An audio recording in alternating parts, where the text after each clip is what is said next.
მოგესალმებით მეგობრებო, ჩვენ ვიმყოფებით ბელარუსში. ეს არის ქვეყანა, სადაც ტურისტებს ძალიან იშვიათად შეხვდებით. მე აქ ორჯერ ვარ ნამყოფი, ზაფხულშიც და ზამთარშიც. შესაბამისად ვეცდები განახოთ როგორც ზაფხული, ასევე ზამთარი.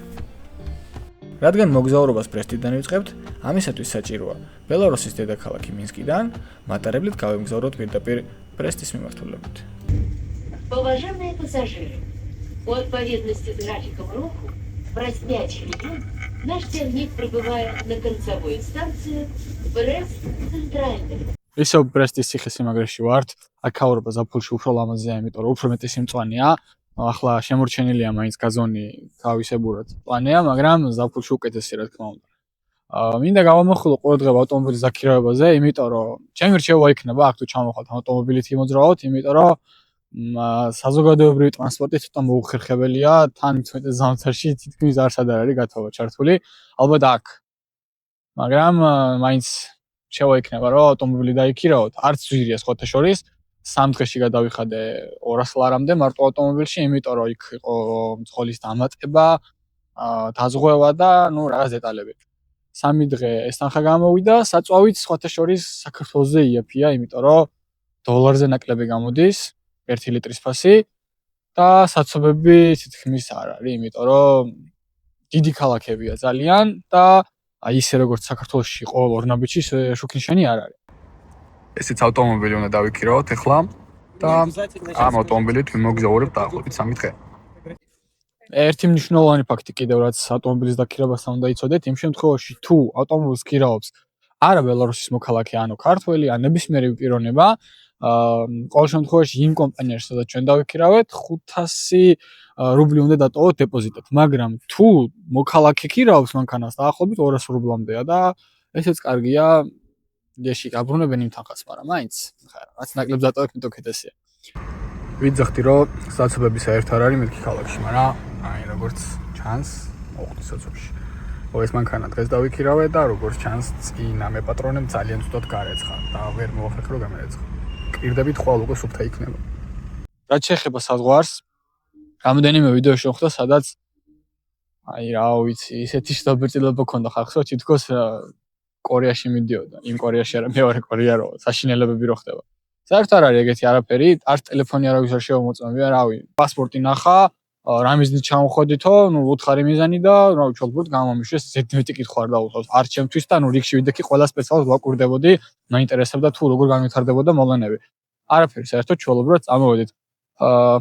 მაგ უკვე მეორე დო არ უკვე ვახსენე ერთხელ და პირველად რო შემოვედი, მაშინაც იგივე იყო, კიფრეს ატო მოხვედიო, უთხარ ატომაც მოვედი და გამომიშვე. არაფერი, ანუ აი არანაირი რაღაც დაგიჭერენ და რა ვიცი, საშინელებებში მოდიხართ, არაფერი. ბრესტის ციხესიმაგრე ერთ-ერთი ყველაზე ცნობილი ისტორიული სამხედრო ობიექტია, რომელიც მდებარეობს ბრესტში. ციხე აშენდა მე-19 საუკუნეში, რუსეთის იმპერიის მიერ. ყველაზე ცნობილი გახდა 1951 წელს, როდესაც ნაცისტებმა დაიწყეს ოპერაცია ბარბაროსა, გერმანიის შეტევა საბჭოთა кавშირზე. Los, Bewegung, Männer! Immer weiter! Граждане и гражданки Советского Союза, сегодня в 4 часа утра, без всякого объявления войны, германские вооруженные силы атаковали границы Советского Союза. აქ როცა ზაფხულში ვიყავი, ციხესიმაგრის შესასვლელთან დგას პიროვნება, ვინც აქირავებს ფორმებს. მე რა თქმა უნდა, გამოვართვი ეს ფორმა და მოძრაობდი ში და მუზეუმის ტერიტორიაზე. სხვათა შორის ცოტა საინტერესო გამოცდილება იყო, ხალხი ჩემთან სურათების გადაღებას ცდილობდა, რადგან ყველას ეგონა რომ მართლა რაღაცა აქაური კულტურის ნაწილი ვიყავი, მაგრამ უბრალოდ ფორმაში გადაცმული ქართველი ვიყავი. და რადგან ქართულზე გავამახვილე ყურადღება, გეტყვით რომ აქ 1951 წელს ქართველი მებრძოლებიც დაიღუპნენ. მათთვის, ვისაც ისტორია ძალიან აინტერესებს, რეკომენდაციას გავუწევ ერთ-ერთ ფილმს, რომელიც აქ არის გადაღებული, რა თქმა უნდა, ამ ისტორიას ასახავს, ფილმის სახელი ბრესტის ციხესიმაგრეა. მე ყოველ შემთხვევაში ძალიან მომეწონა აქ სეირნობა, რადგან ამ ფილმის შემდეგ ის კადრები, რაც იყო გადაღებული, აქ ჩემი თვალით დავინახე. Воды не было. Точнее, она была везде. До нее было не добраться. ბრესტში არქეოლოგებმა იპოვეს ძველი ქალაქი, რომელიც არის დაახლოებით 800 წლის წინანდელი.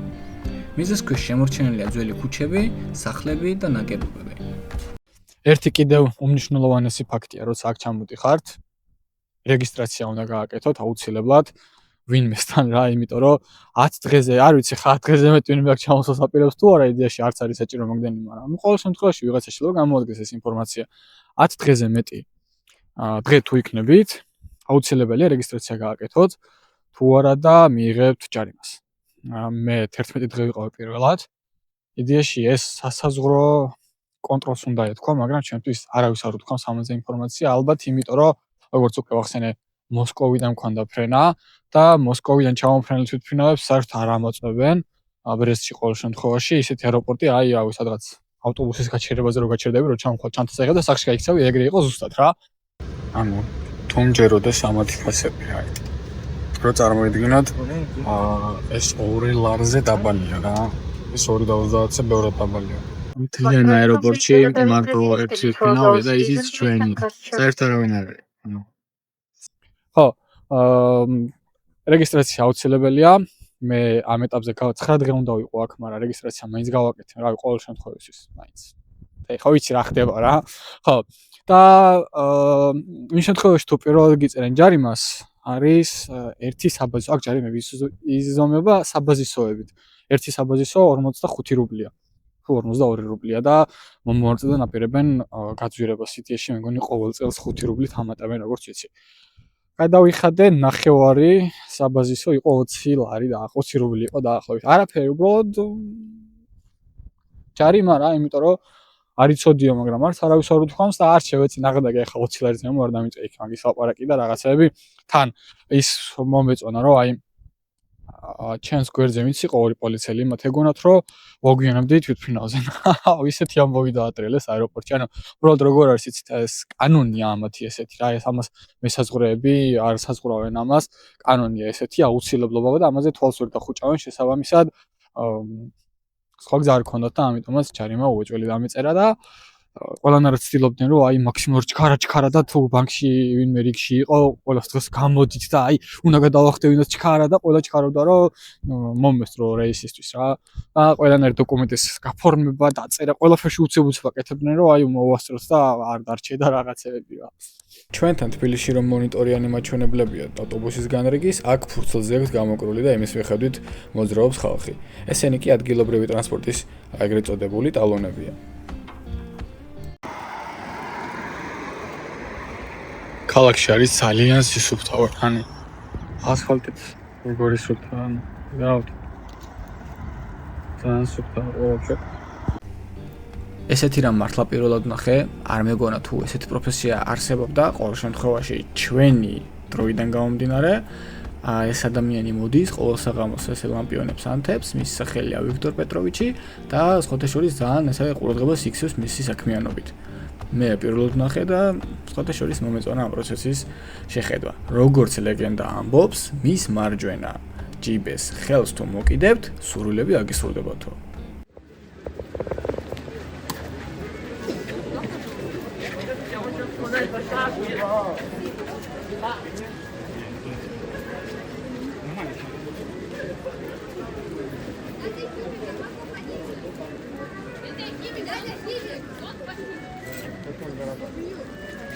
აქაურები ამ შენობას ტეცს ეძახიან.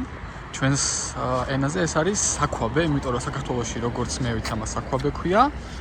აქედან ამარაგებენ ცხელი წყლით მთელს ქალაქს. აი ეს გამოიყურება და იდეაში მთელ ქალაქს არა, რამდენიმე რაიონს, იმიტომ რომ ამ ქალაქში ალბათ 3 უკვე შემხვდა ესეთი შენობა რა და შესაბამისად რაღაც რაიონებს და უბნებს დიდი ალბათობით. მთელ ქალაქს ეს ვერ გაუმკლავდება. საკმაოდ ციცივია, მაგრამ ძალიან შესამონო, იმიტომ რომ თოვლი ძალიან მიყვარს. მანქანაში სითბოა ეს ძალიან კარგია. გაქვს კაი გათბობა. საბურავებს ვიტყოდი, რომ ცოტა ცუდი საბურავებია, იმიტომ რომ მანქანის დამორჩილება, ახლა მიჭირთ ხო ვერ ვიტყვი ახლა, მაგას ხო ვერ ვიტყვი, ხომ მანქანის დამორჩილება მიჭირთ ხო, მაგრამ მიაქვს რა, აი თავისებურად ხან მარცხნივ მიდის, ხან მარჯვნივ მიდის, მაგრამ დამორჩილებადია. ფათაშორის არც ნური მანქანა დადის. ამიტომაც გზა ძირითადად გაუყალავია, მაგრამ ჩავალთ რა ეხლა რაღაც 100 კილომეტრი გამოვიარე და დამრჩა 400 კილომეტრი დაახლოებით.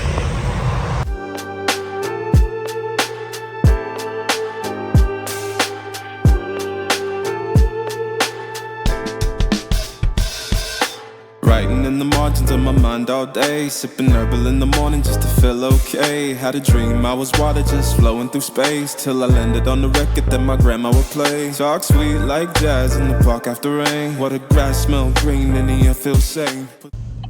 ანუ რა კარგად აქვს ეხლა აი აქ მანქანები რო ერთგან ერთმანეთს ხელი რო შეუშალონ. ანუ აქ არ ვიცი ხანად გამოჩნდება, მაგრამ აი აქ სა არის პატარაზე გადაკეტილი. ერთი ზოლია დარჩენილი და ამიტომაც შუქნიშანია. მე დავალოდებ ეხლა მანქანები წამულენ, მერე ჩემთან აერთება მწვანე და მე წავალ. ისინი დამალოდებიან. მოკლედ ჩამოვედით გომელში 7 საათი ვიარე დაახლოებით. და რისთვის ვიარე მე თუნდაც არ ვიცი. რაღაცა თანამედროვე ჩერნობილია რა, განახლებული ჩერნობილი, თითქოს ხალხი შესახლა და აქ მოვედი ეხლა და რა ვიცი, ავდივარ, ვათვალიერებ როგორც წინა ვიდეოებში. არ ვიცი 10 კომენტარი და 9 ქართულის მასწავლებელი აღმოჩნდა და რა ვიცი საიდან მოვიდა ეს ხალხი არ ვიცი. კარგი, მადლობა რომ ვიდეოს ესე ყურადღებით უყურებთ, ძალიან კარგია. რაც შეეხება აქაურობას, რა ვიცი, სივა და არაფერი ჯერჯერობით საინტერესო. რაღაც პარკში მოვედით ახლა. სადაშორის ის გადარეული მელსტროი თუ რა ჯანდაბა ქვია ისიც აქაურია. გომელში მდებარე რომიენცევებისა და პასკევიჩების სასახლე ძალიან ლამაზი და შტამბეჭდავი ადგილია. აქ სიმშვიდე და ძალიან სასიამოვნო გარემო დაგხვდებათ.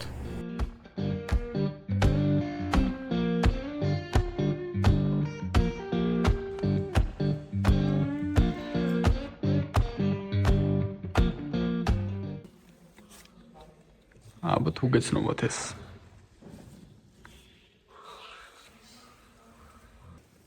ესეც ახალციხის ციხესიმაგრის შტურმი. როგორ არის დახატული? ეს არის ამ სასახლის კოშკი, რომელიც არის გომელში ყველაზე მაღალი წერტილი და ეძახიან ქალაქზე გადმოსახედს. კარგად თუ ჩაეძიებით სახლაც იპოვით და სასტუმროსაც. უბრალოდ ბუკინგი აქ არ მუშაობს. შესაბამისად საჭიროა რაღაცა ლოკალური საიტებიდან ნახვა. რომ მიწახიან რომ ვერანაირად ვერ დაჯავშნი ვერც სახლებს და ვერც ვერაფერს, ძალიან ბევრი საიტია, მაგალითად აქაც წერია. აქ ისიც წერია მაგალითად news თუ გატეხავ, რამდენი უნდა გადაიხადო news გატეხვის შემდეგ. ყველაფერი უწერია. ვიდეოები შეგხვდებათ, სადაც აივნიდან ძალიან ლამაზი ხედი აქვს ხოლმე, მაგრამ აი ჩემი ხედი. არა, ჩერნობილში არ ვარ. ცოცხალია ყველაფერი და ხალხი ცხოვრობს აქ. ყოფილ საბჭოთა კავშირის ქვეყნებში ხშირად შეგხვდებათ ლენინის ძეგლები. როგორც ბელარუსში, ასევე რუსეთში. მოკლედ, ყველგან თვითმსახურებაა და მე თვითონ ვასხავ ბენზინს რა. საწვავს ბოდიში. ქართულის მასწავლებლები მეჩხუბებიან მერე. Не забудьте вернуть топливный баллон. ჟარგონებით საუბრობ.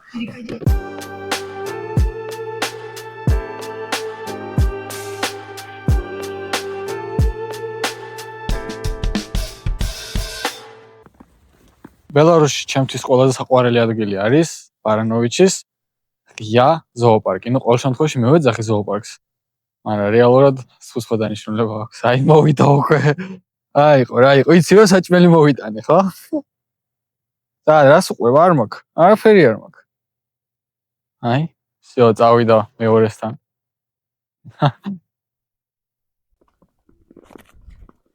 მოდი. აი, აბა თუ არ ვაჭამს რას იზავს? აღარ აინტერესებს. მოდი შენს გაჭამო, მოდი ჭამე. ხო, შენ რა მაიმუნი ხარ, ბავშვს არ უნდა დაუთმო? ამ ხელა კაცი ხარ, რა არის? თუ ქალი ხარ, რა ვიცი. რა საყვარელია. მოდი აქ, მოდი ჭამე. აი, იმის გეშინია შენ ბიჭო. დადი ახლა აქედან. მოდი აქ. ო. საჭმელი? მაშინ მოხვალ, ხო? შენ გინდა? აუ, ნუ გამსვარ. მოვიპარავ ახლა და წავიყვან თბილისში ამას, ხო? წავედით თბილისში. Facebook-ზე მოკლე ვიდეო მედო ამ ცხოველების შესახებ და ყველა მას მიწერდა აჭამეში საზიზღარო რა იყო საჭმელი გენანებაო და აჰა ეს მათთვის ვისაც გონია რომ ის ცხოველები მშიერი დავტოვე. აი, იციან რომ საჭმელი მოუტანე და ოპა, წამოვიდა. აუ, ამას რა ლამაზი თვალები აქვს. მოდი, აბა, მოდი გაჭამა, მოდი. აჰა, უკვე იცი ისთვისაც მოვედი, ხო? მოიცადე, აბა, ერთი წამი მოიცადე, ჩემო ძმო. წოდეთ იქით, ბიჭო. ეგრე არ შეიძლება. აბა, ეხა? აი, იმას აქვს უფრო მეტი. მართლა რა წავიდნენ? მოდი აქ. მოდი, რა ლამაზი ხარ, მოდი. Na. აუ, ჩემი წადი.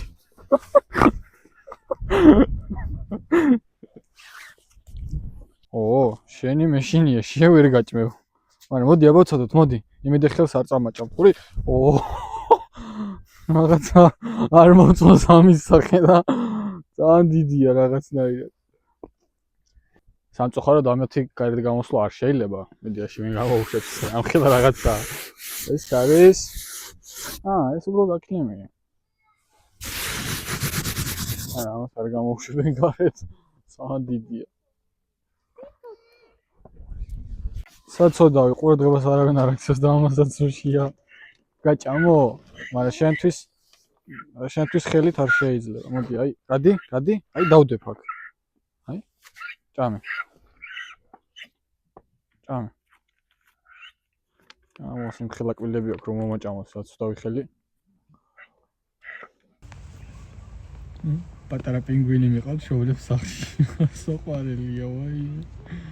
საყვარლები არიან. მოკლედ იდეალური ადგილია თუ ცხოველები მოგწონთ. თვითონაც ესენი ძალიან საყვარლები არიან, მაგრამ თან ძალიან ნაგლები არიან. სუსაჭმელისკენ იხედება და ხელს კი არ მაკიდებინებს რომ მოვეფერო, მოდი შემაიმუნო, არა, შანსი არა. აი ადგილია. ლოკაციას კონკრეტულად დავწერ რა ადგილია, რომ თუ აქ ვინმე ოდესმე ჩამოვა, მოვიდნენ და მოეფეროთ, აჭამოთ. ნეტა ეს ცხოველი საერთოდ იკვინება ადამიანის მიმართულებით. არ მგონია როგორ უნდა გააბრაზო რომ მან გიკვინოს. შეიძლება ვერც გიკვინოს. როგორც უკვე ვახსენე, მე უკვე მეორედ ვარ აქ და რა თქმა უნდა ზაფხულის კადრებსაც გაჩვენებთ.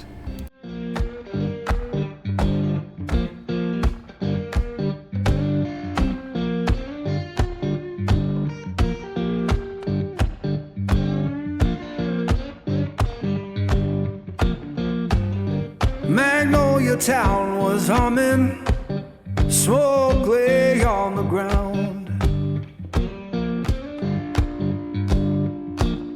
Yeah, Magnolia town was humming, smoke lay on the ground.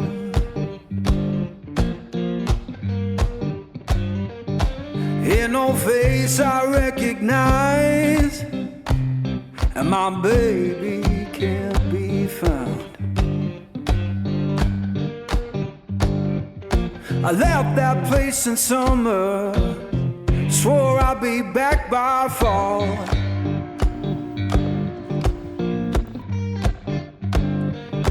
I left that place in summer, swore I'd be back by fall. Now the porch is bare and broken, and her name's gone from the wall.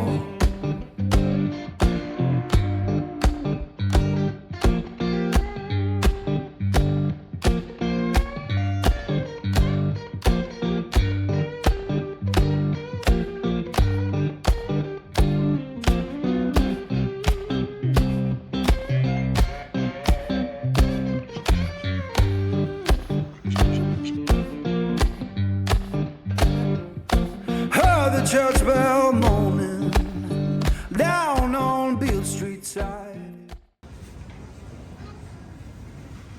ორჯომის ფასებმა არ გაგაპიროთ. აი ესეთი ცალი ბოთლი. 100 აგარი ხედავთ რა ძლებს. ან ეს საერთოდ. აი ესენი ხო აშკარად ქართულია ხო? მაგრამ მე პირველად ხედავ. ანუ ესეთი ლიმონადი თუ არსებობდა საერთოდ არ ვიცოდი. ანუ ქართულად აწერია ხო აშკარად. რამდენი ღვინის კომპანია ყოფილა საქართველოში, მაგრამ დიდი ალბათობით ესენი ყველა ექსპორტის არის და მაგიტომ იმიტომ რომ მე მაღაზიაში არ შემხედრი ამდენი. ნუ ამდენი იმას გულისხმობ რომ ესეთი ფირმები რავია. ანუ კარგით რა.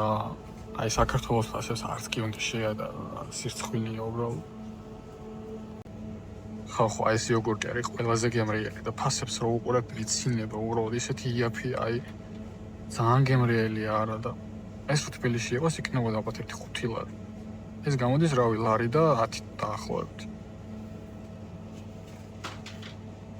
ესენი ძალიან იაფია. აუ აი სასაცილო ფასები წერია უბრალოდ რა.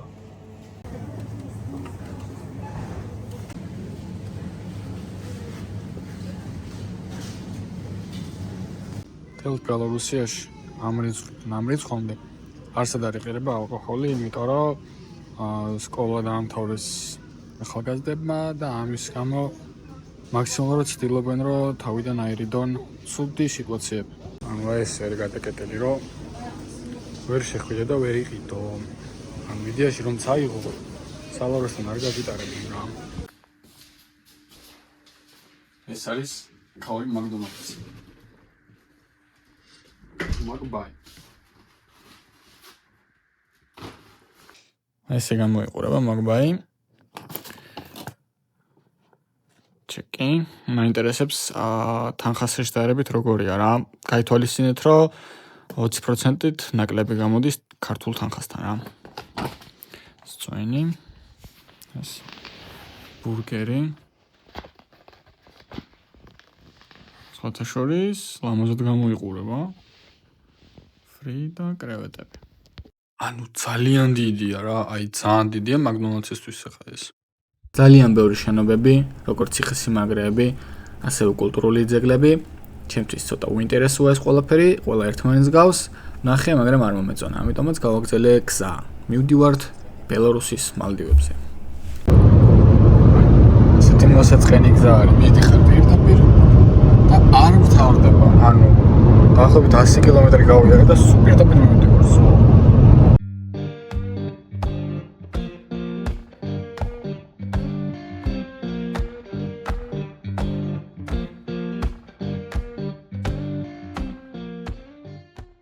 ანქანა მივატოვეთ, სადღაც ჯანდაბაში ვართ. წერია რომ არ შეიძლება შეცვლა.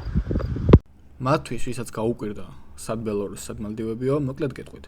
ბელორუსში არის კრატერები, სადაც მოიპოვებდნენ ცარცს. ნუ ამ მომენტისაც მოიპოვებენ. შესაბამისად ამ კრატერების ამოთხრისას წარმოიქმნებოდა დიდი ორმოები, სადაც ჭდგებოდა წყალი და იდეაში შესვლა არ შეიძლება, მაგრამ შეიძლება გადაიპარო. როგორც ესეთი ოფიციალურად აქ ტურისტული ადგილი არ არის, მაგრამ მაინც ცდილობენ ტურისტები მოსვლას და სურათების გადაღებას. რატო ეს ადგილი საშიში არ ვიცი, მაგრამ აშკარად წყალი უყვირთ აქ. რატომ არის ეს ადგილი ასეთი საშიში? გაითვალისწინეთ, ეს არ არის კურორტული ზონა და არც დასასვენებელი ადგილი. აქ არ არის შესაბამისი ინფრასტრუქტურა იმისათვის, რომ ადამიანი მოვიდეს, დაისვენოს, იბანაოს, ან რაღაც მსგავსი. აქ შეიძლება არსაიდან მიწა ჩამოვარდეს და შიგ მოგვიყოლოთ. ან საერთოდაც წყალში შეხვიდეთ და უცებ ძალიან დიდ უფსკრულში ჩავარდეთ. ეს არის ძველი კარიერი.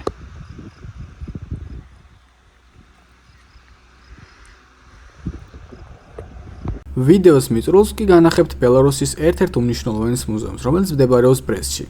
მუზეუმი არის განკუთვნილი მატარებლებისათვის. მოდი ავიდეთ ამ მატარებელში და ნახოთ შეგინდა როგორ გამოიყურება. მედია შეიძლება აქ შესვლა, იმიტომ რომ იბე აქვს.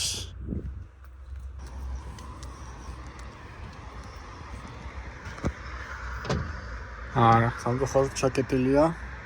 კიდევ ერთი ვიპოვე.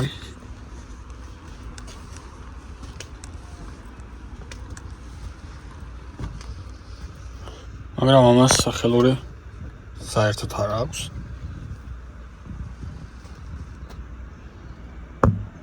აი ესე გამოიყურება შეგნით.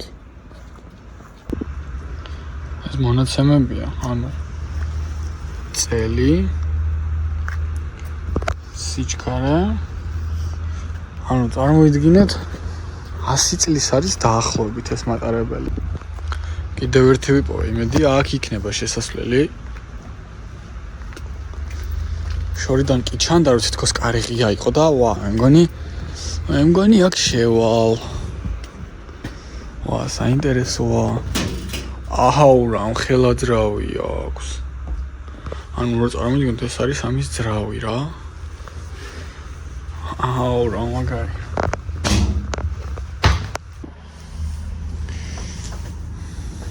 აი ესე გამოიყურება აქიჩთა ცხოლი მემანქანე ეს იყო მისი ხედვის არეალი ეს ფანჯარა ყოველთვის იხსნებოდა აი ხა დაკეტილია არა დაკეტილია აქ აუ რამდენი რაღაცა ძალიან მაინტერესებს ნეტ აქ ცხელოდა როცა ამას მართავდნენ აქედან იღებდნენ როგორც ვიცი ნახშირს და მე აქ ხრიდნენ რომ ძრავს ემუშავა რა ну ყოველ შემთხვევაში მე ესე ვიცი შეიძლება ვწდები დიდად ვერ ვერკვევ მატარებლებში ამით დასრულდა ბელარუსის ვიდეო და მეც დაგემშვიდობებით